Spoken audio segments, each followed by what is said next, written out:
So that's sort of the advanced planning before even getting into a specific deal. What happens now when I'm looking at a particular company? I mean, what is the lens I want to think through some due diligence questions and really how I think about getting value from that particular deal?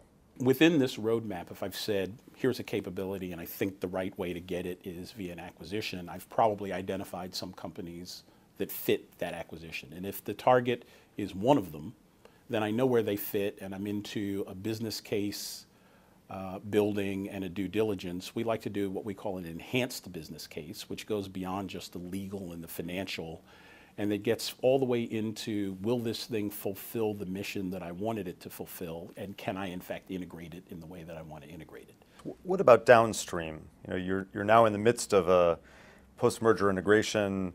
You're working on all the cost synergies, you're working on the revenue opportunities. What role now does capabilities play?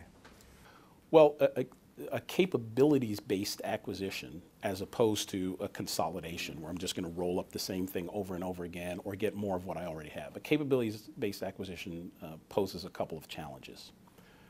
So let's assume that I am a coherent company and I've maintained coherence and now I'm acquiring a new capability. This is a non-trivial process as to how I'm going to bring this in, and the more coherent I am, the harder it is to bring in a new capability.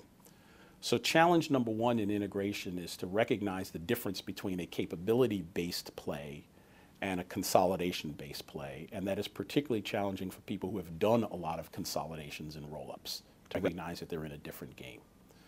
The second challenge is to understand the nature of the capability play and what it is I need to do. Sometimes I'm just getting a capability, attaching it, and it's okay that I leave it over here on the side and exploit it. So in many cases in pharmaceuticals with biotech, it's okay that the lab does its thing, that the small biotech entity does its thing, as long as it generates products that we can feed into the larger beast. In some cases, I need the capability to actually integrate into what I'm doing. I actually have to bring it together. A lot of what's going on in the tech industry with bringing hardware and software and the service side together, I actually need those capabilities and that integrate into a whole, so that when it's done, it's a soup. It's not just the individual components of the soup. Very different challenge.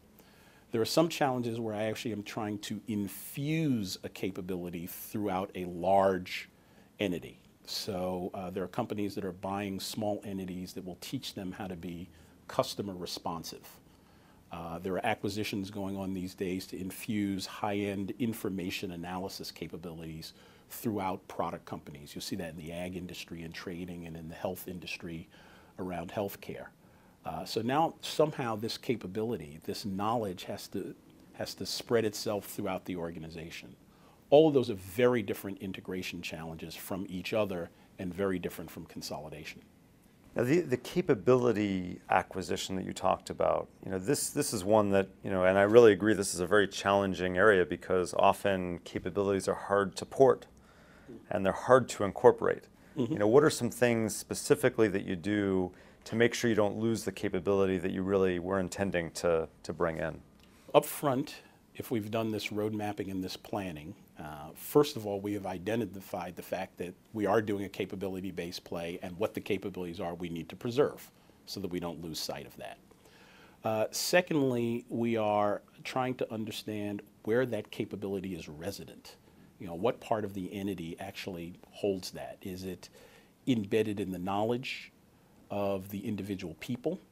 Is it embedded in business practices? Is it embedded in institutional knowledge in the form of tools and techniques? Where is it actually resident, and therefore, what is the essence of what I have to preserve? I got a lot of things going on in integration. I'm trying to take out cost. I'm trying to bring human resources together. I'm trying to deal with overlapping customers, all of these other things. But at the heart of it, I have to identify what is that thing I'm trying to preserve, and then what is it that I, as the acquirer, am likely to do to mess that up. And how do I get around that?